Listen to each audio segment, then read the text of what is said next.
and welcome to a new episode of In Session from Bennington to Montpelier. I am your host, Jack Roster-Munley, coming to you from the beautiful Bennington County Multicultural Community Center here in downtown Bennington, and I am joined by Representatives Dave Durfee and Michael Nigro.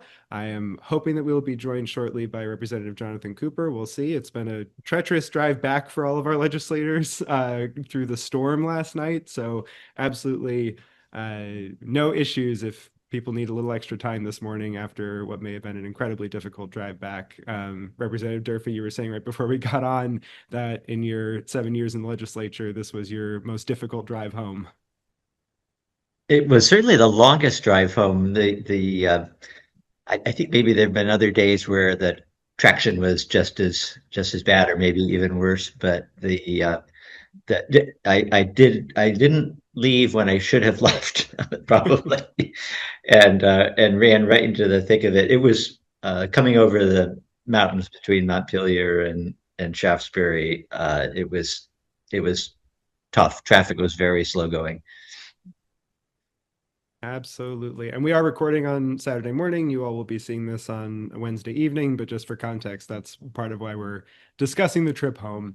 So I want to get us started off with just a couple of general pieces before digging into where committee work is now. We're about 5 weeks into the show, sort of a substantial piece of the way through the legislative session. So I want to take a chance to really dig into what your committees have been working on, both appropriations and then agriculture, food resiliency, and forestry.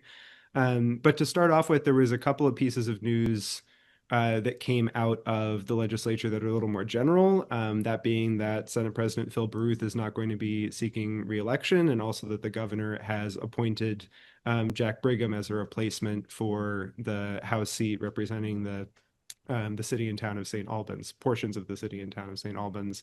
And so I just wanted to get a little bit of a reaction from you with the news about Senator Baruth, the fact that he is obviously a leader in the statewide Democratic Party. He's a leader within the legislature. From both of you on the House side, what impact does that have? How does that news sort of sit, and how does it affect anything beyond just what's kind of going on with him as an individual and those who may seek his seat? Representative Niagara, I'll start with you. Yeah, I guess that's funny because I haven't actually given this a lot of thought. And, the relationship between Speaker and Pro Tem is an important relationship. And I say that because we've had some recent years, and I think our Speaker and Pro Tem work reasonably well together, respect each other. We've had some recent years where that has been less so the case. And so, anytime there's a change, and obviously there's elections, we don't know who will be in any position for sure for next year. But anything time there's a change, that's a disruption. Aside from that, though, the funny thing is, at least for my role, I've given this very little thought because I focused on the work in the House. I only jokingly sometimes say that to do the work in the House effectively, you almost have to pretend the Senate doesn't exist. And what I mean by that is sometimes it can be discouraging to think that you're doing all of this work on something to get it perfect. Then you're going to send it over to another body that's all of a sudden going to make some changes to it. That's the process. And it's a good, there's reasons, it's effective, it's slow, it works though. But it can be frustrating. So anyways, that's my long-winded way of saying, I wish the pro tem well, and and it'll be interesting to see who pursues that for next year. And on the sort of policymaking side of things, you mentioned the current pro tem and the House Speaker having a good relationship. One area where they have both expressed a certain level of agreement is around the statewide transformation in education. And so looking at that as something where they have both been sort of vocal about the need for transformation and consolidation, certainly for Senator Baruth being a little bit out of step maybe with the progressive side of his constituency. I'll put that to you, Representative Durfee, as a little bit more on the policy side, what this might mean as something that is getting so much focus from the governor, so much focus from the legislature as a result, what it might mean for that in the next year or two. Yeah, and I think what it might mean even in the next few months is interesting to contemplate. And like Mike, I didn't know about this until yesterday lunchtime when more or less everybody else was hearing, I guess, and I was surprised.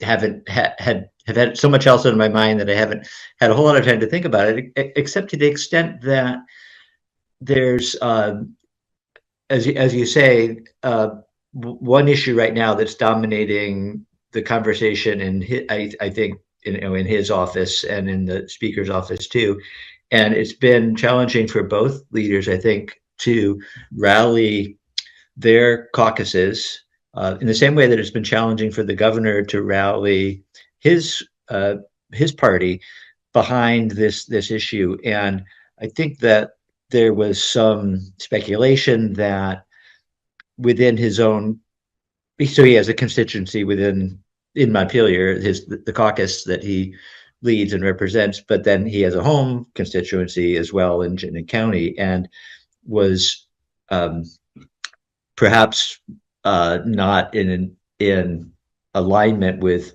some of the emerging sentiment in Chittenden County here. This is signaling perhaps that since he's not running for re-election, that he doesn't really need to worry as much as he might otherwise, and that he's still all in on making the big changes that still haven't been spelled out clearly, but that would make fundamental changes to governance and to finance, education finance, and also to the way we,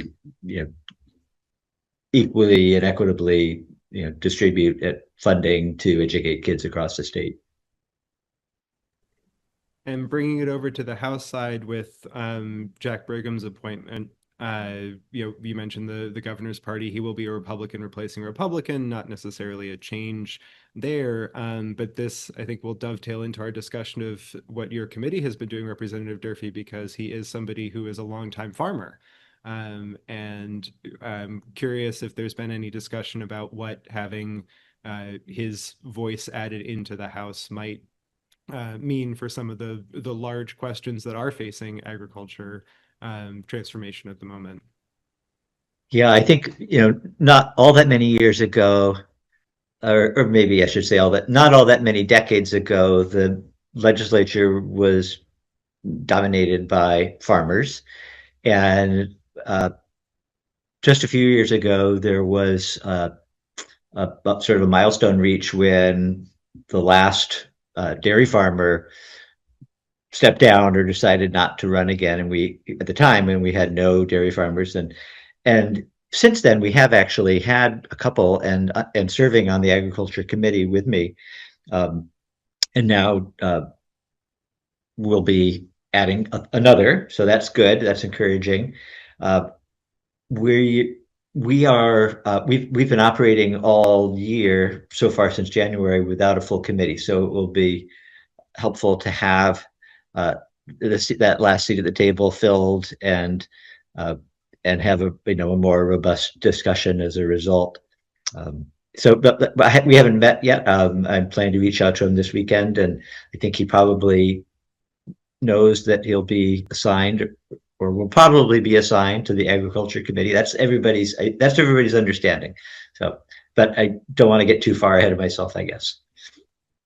And I do want to stay with you just for a minute and talk a little bit about the work that your committee's been undertaking. We talked in a previous episode a little bit about the Vermont Supreme Court decision that happened around zoning related to farming and agriculture. If you could give a little recap of what that decision was, and then also some of the testimony you've been hearing related to that, and what the legislative and on the ground impact of it looks like it's going to be. Sure. Yeah. We've spent a lot of time focusing on this question, although in the last couple of weeks we've backed off a little bit to allow the various stakeholders who have been talking amicably among themselves to see whether they can come up with a consensus agreement. And I think we may be pretty close to that. But yeah, so back a year ago, where it was May in 2025, the state Supreme Court unexpectedly issued a decision that sort of upended the conventional or traditional understanding of how much authority towns, municipalities had to regulate farms and farming activity.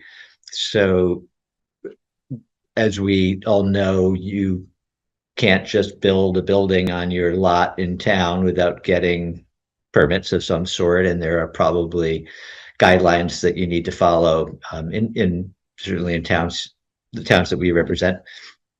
The There are some exceptions and written into the law, and one of them is that towns can't regulate agriculture. So if you're putting up a building, if you're driving in and out at all times of day, that's not something that towns have had any control over. And the court, in this case, back in May, said, well, actually, we're not interpreting the law that way. And to be fair, the law was not written in plain English, and it when I looked at it, I said, yeah, I can understand why somebody might have interpreted it differently. But in any case, the legislature has been working, and it's not just our committee. The Senate Agriculture Committee has taken extensive testimony on this, which I think highlights how important an issue it is. Oftentimes, one side or the other will sort of go first, and we're both going first here, and I think that's helped. I think that everybody has been really focused on what do we want the resolution to be, and the simple resolution might be to say, well, we're just going to clarify that this is the way it's always been. We're going to take that somewhat difficult for the layman to interpret language and rewrite it. But as you can imagine, there are some municipalities, and in fact, the case that prompted this court decision came about because there was a town that didn't like the law, or there was somebody living in the town, and the larger towns, I think, do have a concern where they're trying to get housing, which is much needed across the state, into the centers of towns, and want to be sure that there aren't more impediments than there need to be to do that.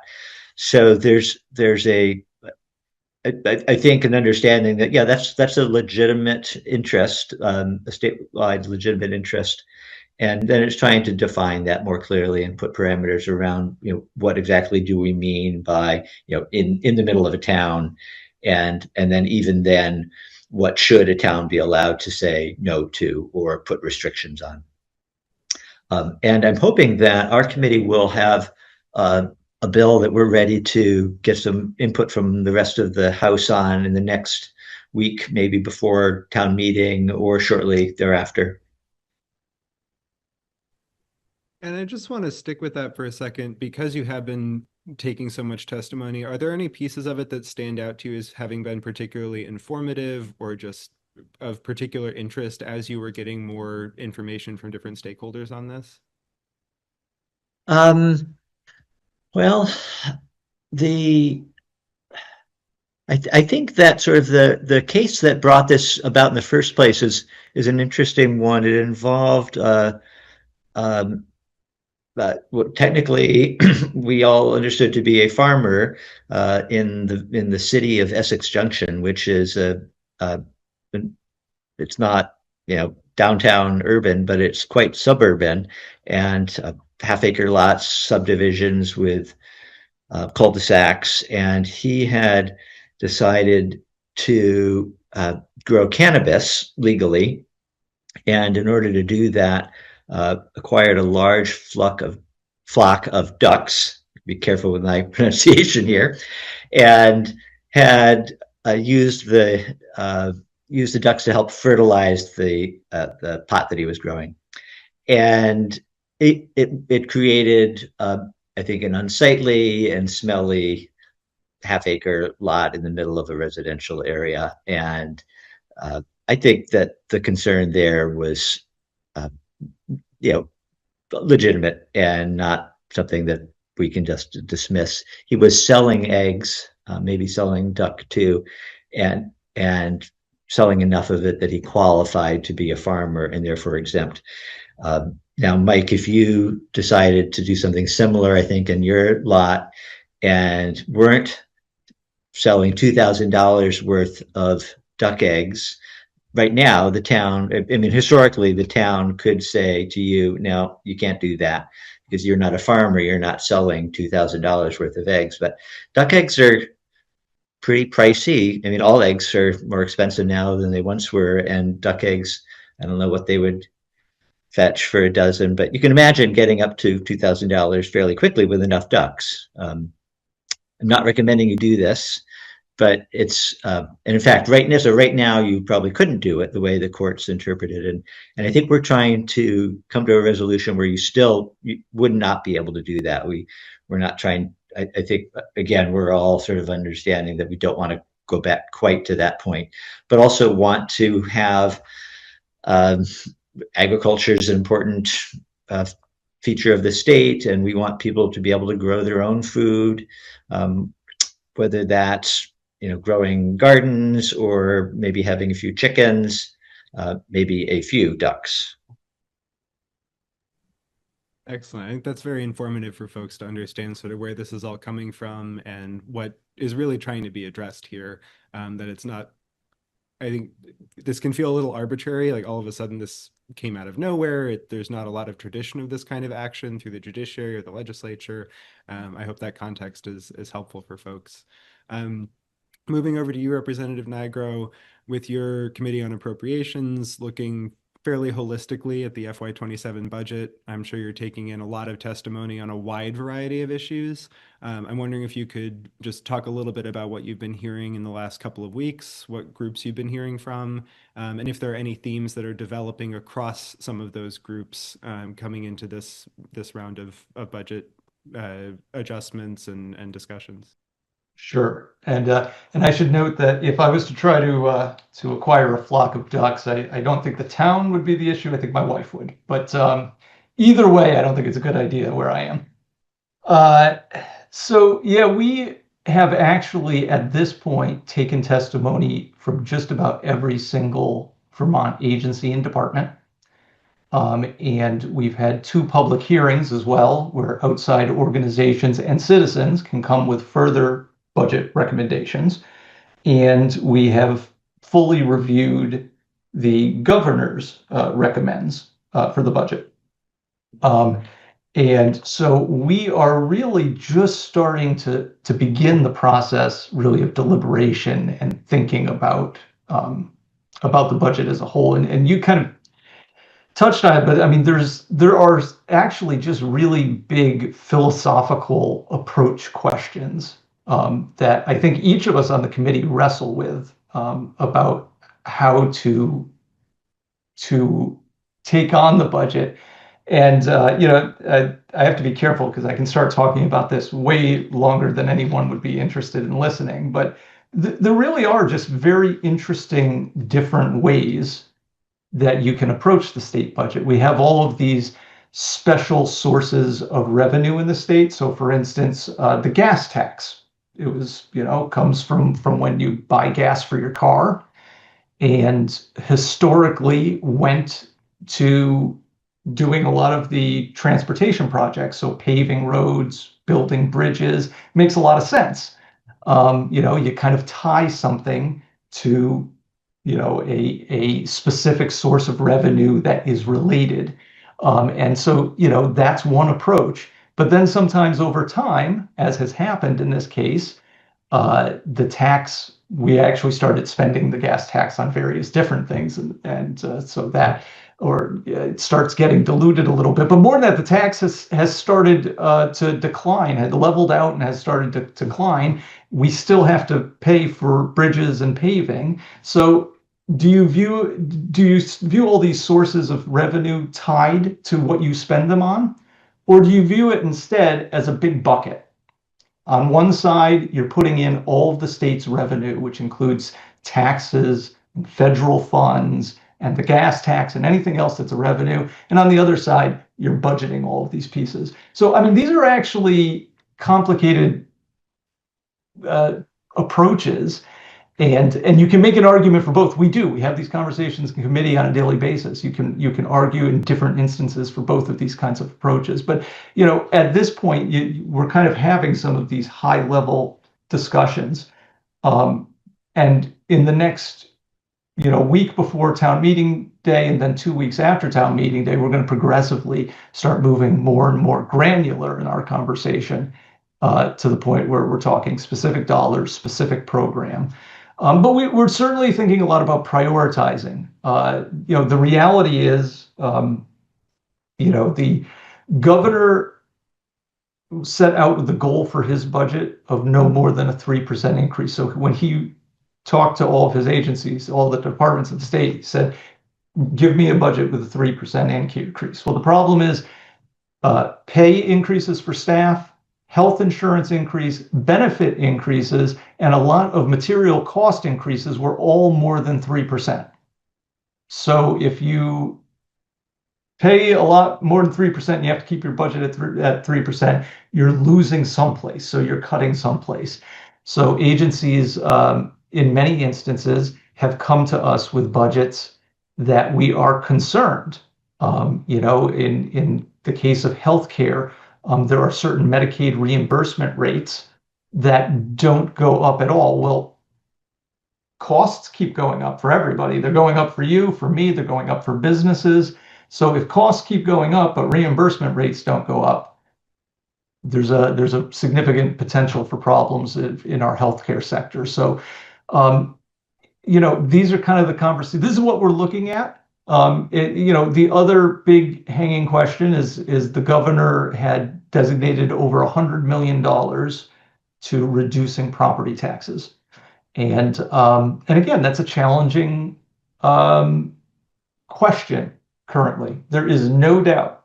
I talk to Vermonters all the time that say my property taxes have exploded in the past 5 years and it's getting really unaffordable. And I understand and I don't disagree. And I think that concern is legitimate. I don't think we can make light of it.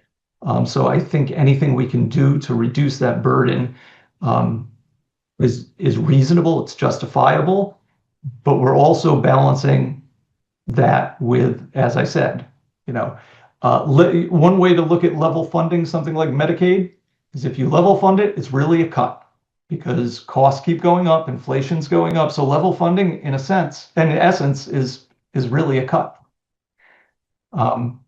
So that's where we are currently, and starting to get a little more specific with where our priorities are. I was going to follow up and ask specifically about that plan to buy down property taxes a little bit, because I know it is something that is certainly something that is expressed as a concern by many people. Just anecdotally here at a somewhat recent Bennington Select Board meeting, this was somebody who was wondering how to get more involved with the town budgeting process, but during her question to the board, basically expressed her concern about her property tax and phrased it as, how many times do I have to pay for my house? Basically, feeling like it was that extreme, as though it was sort of at that level. And yeah, I'd be curious to hear a little bit more about how appropriations is balancing that very real sentiment against some of the budget challenges and the large amount of money that is currently being aimed towards property tax reduction. And if you could also speak a little bit towards what that would mean specifically for people in Bennington and in this area, since the property tax changes are not necessarily uniform across the state. Yeah, and that's a little complicated. And truthfully, I'm cautious in saying this because I don't want to make light of the impact in Bennington, but Bennington has not had the worst of the property tax increases in the state by a significant amount. So in many ways, as bad as it has been in Bennington, there are many parts of the state that have been much more impacted than Bennington. So probably some of these property, money spent to reduce property taxes probably benefit the most some of those most impacted communities. We aren't one of them. Certainly, it would help. A reduction in, $100 million would absolutely help our property taxes. I can say for my part, I'm not 100% decided on how I think we should approach that. And it's hard. You can't make any decision in the budget without thinking about the budget as a whole globally. I mean, that's part of the problem. You can't simply say, I know we have to spend $100 million on property taxes until you know what you're not spending on or what other holes there are. Because of any dollar spent one place is a dollar that is not spent someplace else. So for myself, I would say I am open. I think we do need to address the property tax increases. Like I said, I don't think Vermonters are wrong. I don't think Vermonters are crazy when they're saying that they're paying too much for property taxing, and I think we need to address it. Do we need to spend every dollar of that? I'm still weighing my thoughts on that, and in my committee, and I can't remember if I've said this on a previous show, but in my committee, I think we have a lot of different approaches as legislators. And we have a legislator on our committee, wonderful, brilliant man. He has a very laser focus on the needs of Vermonters today. It's a wonderful thing, and I respect it. He every day is asking the question, what about the person down the street that needs help today? But I also have a different perspective. As a small business owner, I think a lot about spending versus investment. I hate spending money. I'm fine investing. I'm fine investing. And there are places where if we don't invest as a state, it's going to cause us trouble down the road. And so those are things that matter a lot to me. We have some examples. In the past, we dug ourselves into a big hole by not investing into our pensions properly. Down the road, all of a sudden, we created all of these really pressing fiscal issues. We have another big one that is on my mind a lot, and I'm thinking about a lot, which is school reconstruction. Right now, our elementary, middle school, high schools throughout the state are aging, and we have an estimate of to get them up to date and to build schools as needed will cost $6 billion. If we ignore that now, that number is going to get bigger in the future. So I'm certainly thinking a lot about there are things we need to spend on today to help Vermonters today. I don't want to neglect investing in the future. We're elected on 2-year cycles. The reality is it's hard sometimes, whether folks mean to or not, it's hard to think long term. A lot of us in our own budgets, it's hard to think long term. Think of how many of us wish we had saved more for retirement when we were younger. And yet, I try to bring that perspective every day to our committee, saying, where if we fail to spend, another one that I'll just quote, same area, and I'll wrap it up because like I said, I can go forever on this, but the transportation, I talked about that reducing gas tax we're getting.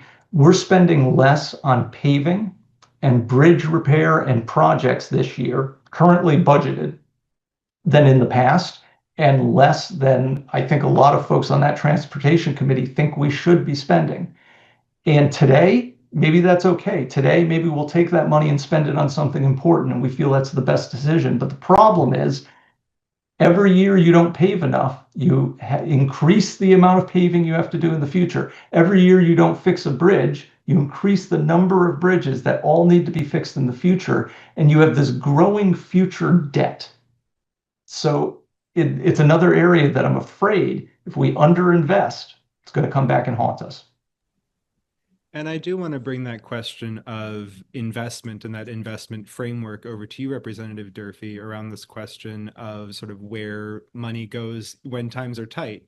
And I think something that was notable to me in a lot of the testimony, especially from some of the social service agencies or recovery centers, was presenting the money that went into their programs as investments directly in people. And so somebody who goes through a recovery process, whether it's because they're receiving support when they're incarcerated or just receiving counseling, in some of the testimony that was presented, it was the sort of financial side of that was also presented. This is somebody who's then not going to, need as many healthcare services. I'm curious where you see some of those investment frameworks, both in physical infrastructure or possibly in people, in reducing debt loads on individuals through the property tax. Or how do you fall on some of that, and how are you thinking about it during this current budgeting cycle? Yeah, I think that so transportation comes immediately to mind. I'm glad that Mike brought that up. And we've had fewer, we're collecting less in gas tax because people aren't driving as much, at least gas-powered cars, but also just not driving as much, and they're apparently not buying as many new cars, haven't been. So we also, some of that transportation fund is funded through the tax when you buy a car. And if you buy a used car, you're not, paying as much in tax.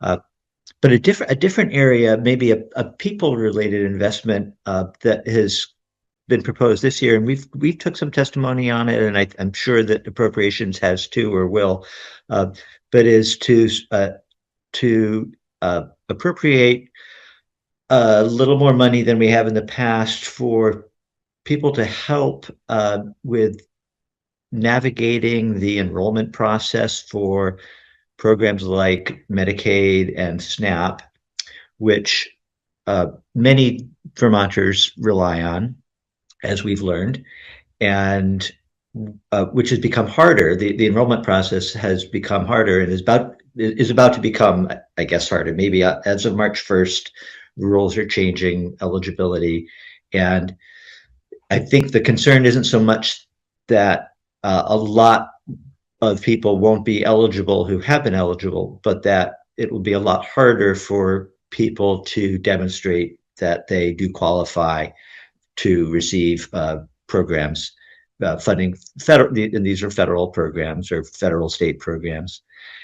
The proposal then is to invest money into organizations that already are doing some of this. So if you think about like the community action agencies, Brock in our area, or anybody else who provides help in one way or another with getting that kind of work done.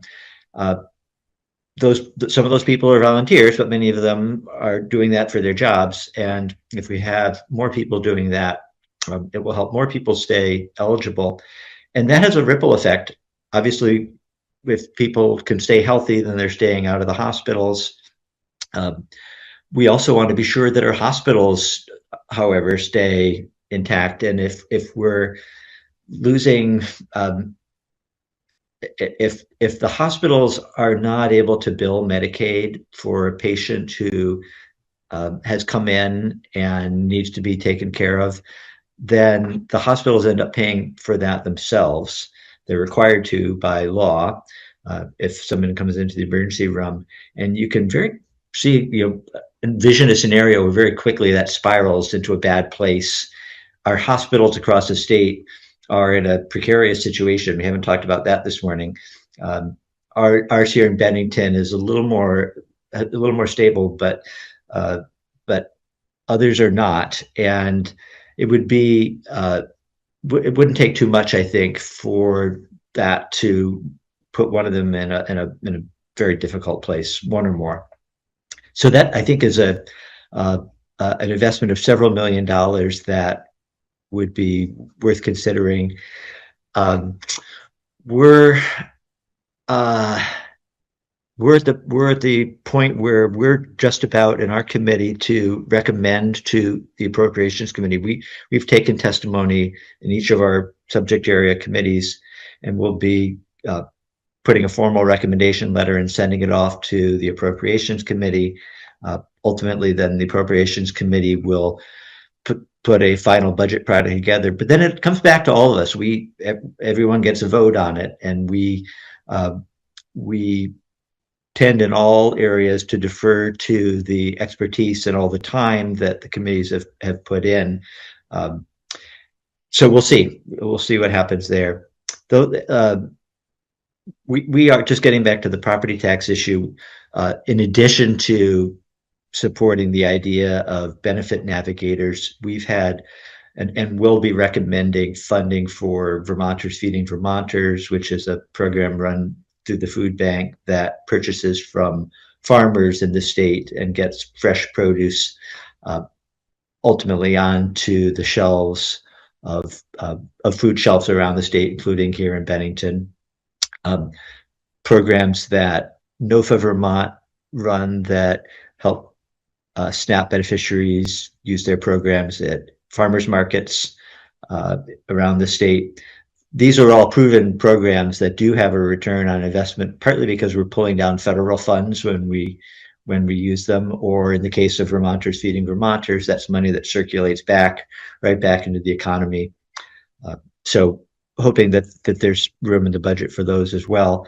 We recognize that every dollar that we spend on any of those programs, though, is a dollar that potentially is not being used to lower property taxes. I think some good news we heard this week was that the numbers that were projected back in December in terms of increases in the school budgets that around the state have been proposed has been reduced now. The estimate back in the fall was a 5.8% increase, and now we're looking at a 4.3% increase. So that translates into, I think, about $30 million that we didn't realize might be available. And again, that might be available for many different reasons, or I'm sorry, many different purposes. And it's, it's good news in any case.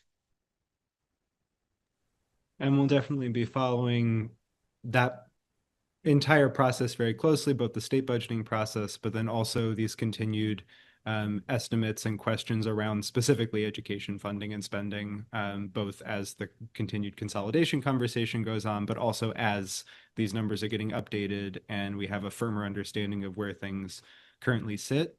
I think we're going to wrap up here today. Obviously, there's much more for us to talk about now and in upcoming sessions. We did mention that town meeting day is coming up. I do want to quickly give some information for people about the Bennington town meeting. Bennington's town meeting will be at 7 p.m. on March 2nd at the Bennington Fire Facility on the 3rd floor. If you're familiar with select board meetings, it's where they and many other municipal meetings are held. It's at 130 River Street here in Bennington. The voting day will be from 7 a.m. to 7 p.m. on March 3rd, the day after the town meeting is held in the evening. Early voting is actually open now. You can email townclerk@benningtonvt.org or call 802-442-1043 or stop by the town offices at 205 South Street if you're looking to vote early. There is a drop box at the town offices, or you can send a ballot to P.O. Box 469, Bennington, Vermont 05201. So if folks are considering their local involvement, make sure to stop by town meeting day. And I'm sure folks are hoping to see a couple of you potentially at town meeting itself. And so looking forward to that. And obviously many more conversations as we continue in session through this legislative session. So I want to thank you both for joining me this morning, and I'm sure we'll see you both soon. Thanks. Thank you, Jeff.